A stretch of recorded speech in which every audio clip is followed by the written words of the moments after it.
Hello नमस्कार साथियों, मैं मनीष यादव एक बार फिर आपके सामने एक नई अपडेट लेकर। आज के इस वीडियो में हम लोग देखेंगे, आप लोगों ने सुबह से देख रखा होगा कि जो अखबार के आर्टिकल जो हैं वो लगातार वायरल हो गए हैं।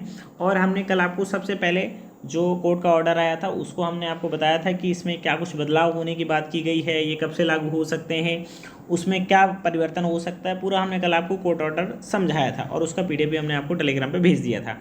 आज के जो अखबार के जो आर्टिकल्स हैं उसमें आप लोगों ने देखा भी होगा कि यूपी में इंटर पास कर सकेंगे DLED।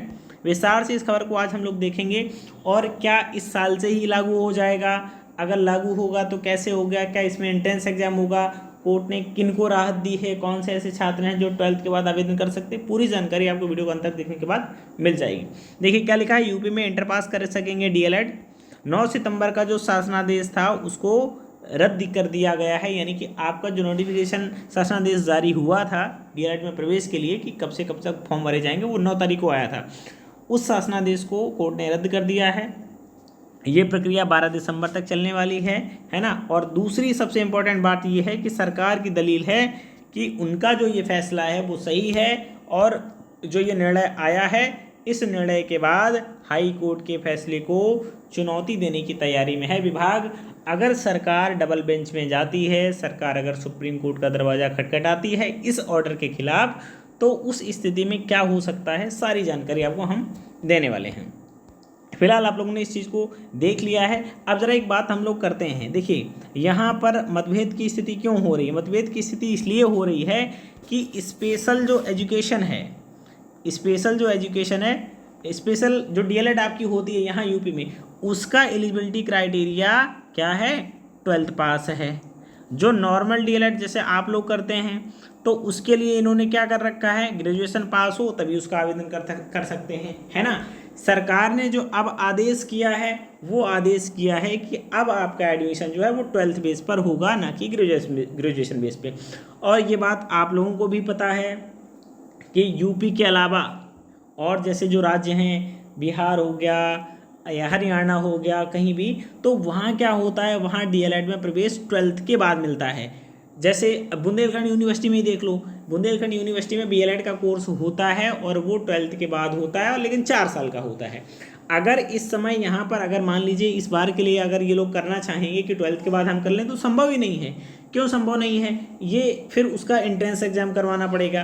तो ये 23 नंबर जो पॉइंट है, 23 नंबर पॉइंट, इसमें सरकार के वकील के द्वारा ये कहा गया है, state council has submitted that the process has already been, यानी कि ये जो प्रोसेस है ये क्या है, ये प्रोसेस हमारी स्टार्ट हो चुकी है। तो इसलिए जो वकील ने कहा है हमारी प्रक्रिया जब शुरू है तो इस बार इसमें बदलाव न किए जाए, बदलाव करना इसमें संभव नहीं है।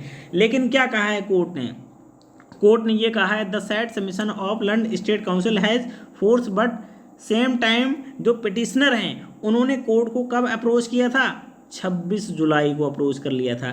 इसलिए क्या करना है कि इनको हम, और आपकी जो प्रोसेस है वो आपकी 18 तारीख से शुरू हुई है ना। तो इनको क्या करना है, ये जो रिस्पोंडेंट हैं, जो पिटिशनर हैं, जिन्होंने याचिका लगाई है, उनको हम क्या करेंगे, इसमें शामिल करेंगे एट एनी हाउ। यानी कि जो लोग भी याचिका करता हैं उन्होंने 26 तारीख को ही हमारी शरण में आ गए थे, इसलिए इनको लाभ मिलेगा। तो इस याचिका में जितने भी याची थे वो लोग 12th पास वाले आवेदन कर सकेंगे, उनको याची लाभ मिलेगा। लेकिन इन्होंने क्या कहा है कि जो 4 नंबर पॉइंट जो था, कल हमने ऑर्डर में दिखाया था कि जो ग्रेजुएशन बेस पे जो एडमिशन लेते, तो उस शासनादेश को उन्होंने रद्द कर दिया है। बीच में बदलाव करना संभव नहीं, इसलिए सरकार की दलील है कि इस बार से इस प्रक्रिया में बदलाव न करें। आगे के सत्र के लिए हम इस पर विचार करेंगे और इस पर देखेंगे क्या कुछ किया जा सकता है। फिलहाल जो प्रक्रिया चल रही है इसमें हमें कोई इस प्रकार का बदलाव न करने को दिया जाए, ताकि हम इस बार, हमें थोड़ी सी असुविधा है, क्योंकि इस बार, और अगर मान लीजिए 12th की बेस पे करते हैं तो काफ़ी चीज़ें बदलनी पड़ती हैं, नया गजट आएगा, शासनादेश आएगा, प्रवेश कैसे हो सकेगा, क्योंकि इस बार अभी तो मेरिट की बेस पे होता था 10th 12th और ग्रेजुएशन, जब हम ग्रेजुएशन को कंसीडर ही नहीं कर रहे हैं तो उसकी मेरिट कैसे बना पाएंगे, है ना। तो बहुत सारी चीज़ें होंगी, बहुत सारा विचार विमर्श करना पड़ेगा, तब चीज़ें कहीं हो पाएंगी। और वैसे भी ये सत्र लेट हो चुका है, तो इस वर्ष तो ये कुछ होने वाला नहीं है, जो कुछ भी होगा वो अगले सत्र में होगा, है ना। तो इसलिए इसमें टाइम लगेगा और जो प्रवेश होगा वो अगले सत्र में 12th के बेस पे हो सकता है है ना। और याचियों को इसमें लाभ मिलेगा क्योंकि ये उनका अधिकार है, उन्होंने 26 तारीख को ही कोर्ट की शरण ले ली थी। अब एक सबसे बड़ा प्रश्न ये उठ रहा है कि अगर सरकार इस फैसले के खिलाफ, हाईकोर्ट का जो फैसला है उसको अगर डबल बेंच में लेके जाती है तो इसमें क्या कुछ हो सकता है। देखिए, आप लोगों ने देखा होगा कि पिछले बार भी सीटें इतनी खाली हो गई थी, इस बार भी आवेदन बहुत ज़्यादा नहीं हुए, 1 लाख के समथिंग आवेदन अभी तक हो पाए हैं। तो जो प्राइवेट डीएलएड कॉलेज हैं, इनका जो संगठन है वो अभी से दबाव बनाने की तैयारी में है कि इस बार जब से ये फैसला आया है, दबाव बनाने की तैयारी में है पीएनपी पर कि इसको इसी वर्ष से लागू करवा लिया जाए। अगर इसी वर्ष से लागू हो जाएगा, भले एंट्रेंस बेस हो, थोड़ा सा लेट होगा, लेकिन प्राइवेट डीएलएड कॉलेज की सीटें तो सारी भर जाएंगी। तो वो लोग इस प्रयास में हैं कि इसी वर्ष से इस फैसले को लागू करवा लिया जाए ताकि हमारी सारी सीटें फिल हो जाएंगी। अब अगर विभाग इस फैसले के खिलाफ जाता है तो फिर क्या हो सकता है। देखिए, आप लोगों ने देखा होगा 68,500 की जो शिक्षक भर्ती हुई थी उसमें भी क्या था, अदर स्टेट को पहले शामिल नहीं किया था। सरकार की दलील थी कि हम शामिल नहीं करेंगे। कोर्ट गए, कोर्ट के बाद क्या हुआ, जैसे बिहार में आप लोगों ने देखा होगा डोमिसाइल लागू कर दिया था कि नहीं हम अदर स्टेट को नहीं लेंगे, बच्चे कोर्ट चले गए, फिर क्या हुआ, फैसले को बदल दिया गया। तो क्या है चीज़ें, एनसीटी ने इसकी गाइडलाइंस को बनाया है कि डीएलएड में प्रवेश के लिए जो हायर क्वालिफिकेशन है वो 12th हो। अब अगर राज्य सरकार क्या करती है, राज्य सरकार अगर इसकी हाई क्वालिफिकेशन तय करती है तो फिर एनसीटी जो है उसका क्या मतलब रह जाएगा, जो रेगुलेटरी बॉडी है उसका मतलब क्या है। अगर सब कुछ तय अगर सरकार को करना है तो फिर उसका मतलब क्या रह गया। तो इसलिए अगर सरकार सुप्रीम कोर्ट में जाएगी, डबल बेंच में जाएगी, तो इस कंडीशन में क्या कुछ हो सकता है। 99% चांसेस क्या है, 99% जो एडमिशन होते हैं वो क्या होते हैं, 12th के बेस पे होते हैं अदर स्टेट में। लेकिन यूपी में क्या है, यूपी में जो इसका आधार है वो स्नातक किया गया है। अगर मामला डबल बेंच में जाता है, शिक्षा संवर्ती सूची में है और यहाँ पर राज्य सरकार वर्सेज अगर केंद्र सरकार की नियमों में अगर किसी भी प्रकार का मतभेद होता है तो उस स्थिति में केंद्र सरकार का जो नियम होता है उसको प्रथम वरीयता दी जाती है।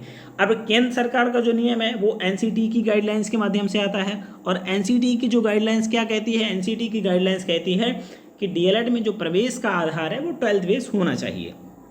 तो इस स्थिति में बहुत अधिक हद तक ऐसा हो सकता है कि जो डबल बेंच है या सुप्रीम कोर्ट का जो फैसला है वो एनसीटी गाइडलाइंस के मानक के अनुसार आए, क्योंकि शिक्षा जो है वो संवर्ती सूची का विषय है।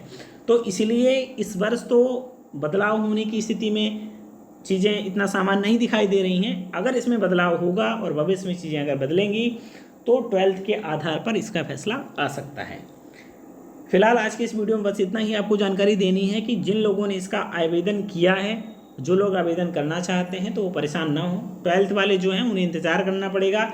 अभी पीएनपी का भी इस पर स्पष्ट रुख आना बाकी है कि उनका क्या रुख है। उनका रुख सरकार के रुख से मिला जुला आएगा। सरकार जो कहेगी वही पीएनपी के द्वारा शासनादेश जारी किया जाएगा। फिलहाल जिन लोगों ने आवेदन किया है अच्छी बात है, जो लोग आवेदन करना चाहते हैं वो लोग आवेदन कर दें। हो सकता है कि तिथि में थोड़ा सा आगे अभी बढ़ोतरी हो तो वो आगे का विषय है। अभी आपके पास समय है तो आप लोग इसका आवेदन कर सकते हैं। फिर से नोटिस जारी होगा तो उसके लिए आपको बता दिया जाएगा। फॉर्म भर दिया है तो आपको चिंता करने की ज़रूरत नहीं है, क्योंकि अब आपका आवेदन हो चुका है और आपका इस वर्ष प्रवेश होगा। वैसे भी आप लोग देख रहे होंगे कि कितना ही बार सेशन लेट हो रहा है ना। और इसके विषय में अगर आप कुछ और भी पूछना चाहते हैं तो आप इस इंस्टाग्राम हैंडल पे हमें सर्च करेंगे तो आपको हमारी आईडी मिल जाएगी, आप वहाँ हमें से मैसेज करके पूछ सकते हैं। आज की इस वीडियो में बस इतना ही। अगर आपको जानकारी अच्छी लगी हो, वीडियो का अगर पसंद आया तो वीडियो को लाइक कीजिएगा। टेलीग्राम से नहीं जुड़े हैं, वहाँ पीडीएफ सूचना इत्यादि हम आपको भेजते रहते हैं, तो आप लोग मनीष अकेडमी सर्च करके वहाँ से भी जुड़ सकते हैं।